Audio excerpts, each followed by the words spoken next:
Ano pa, edi sumusweet escape para mapuntahan ko ang fadir mo, no? Alam mo, baka ikaw naman mapagalitan ni Tita Madel.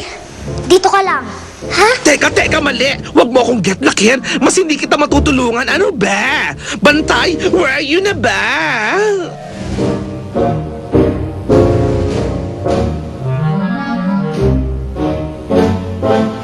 Kung hindi ako nagkakamali, malaki ang naitulong mo sa kanila, no? Kasi, tingnan mo, hindi ka nila pinabayaan. Mukhang nasa mabuti kang kamay, Dok. Maaari na kitang iwan. Mukhang okay naman tong bet na to ah. Magaang ang kamay niya, marunong umistima ng pasyente. Kompleto din naman ang gamit niya. Maayos ang lahat dito. Nako. Bigla ko tuloy naalala yung clinic na tinayo namin ni Marcela. Pwede ka ba mag-clinic dito, Dok? Hindi pwede, Lian. Kailangan ko muna makita ang mga anak ko. Pero sa injury ko ngayon, lalo ata ako mahihirapan. Tutulungan niyo pa rin naman ako, di ba? Huwag po kayong mag-alala. Kami nang bahala sa paghahanap. Kami naman ang tutulong sa inyo. Hindi ko po kayo makakalimutan. Sana hindi nyo din po ako makalimutan. Ha?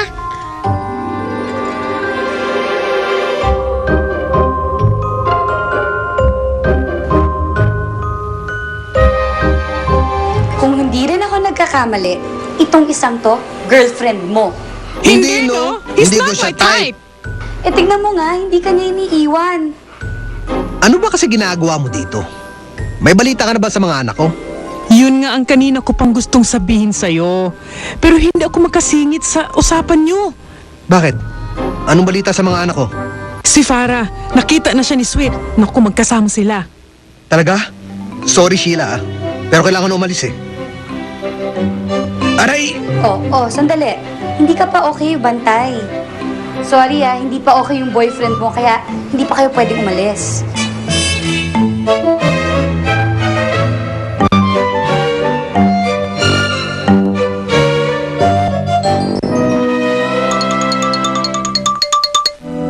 Anong ginagawa nitong karton dito? Daming kalat. Oh, ikaw na naman! Ay, Bilis! Oh, Norbert, iniwan na naman si Joanna sa bahay. Dapat hindi nyo iniiwan yun. Napapraning yun lately, di ba? Ako nga napapraning sa kanya eh. Umalis lang ako sandali, pagbalik ko wala na. Ano? Bakit po ba natin binili yung mga to? Magbabakasyon po ba tayo? Oo, magbabakasyon tayo. Pupunta tayo sa Amerika. Ho? Pupunta po tayo sa Amerika?